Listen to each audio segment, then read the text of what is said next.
How to upload music to Spotify on iPhone. To get started, first of all go ahead and open up the Spotify application on your phone.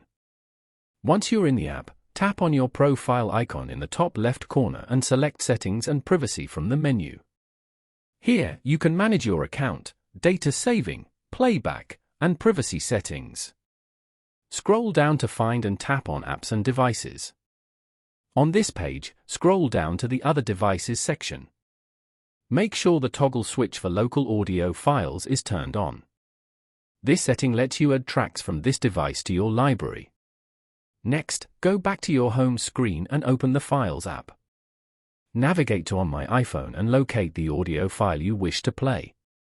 Press and hold the file to open a menu, then select Move. Choose the Spotify folder as the destination and tap the Move button at the top right. When you go to the Spotify folder, you can see the moved audio file.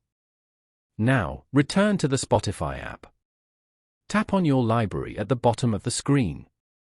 You will now find a playlist called Local Files. Tap on it to open. Your local audio file will now be listed here, ready for you to play. Following these steps, you can easily upload music to Spotify on an iPhone.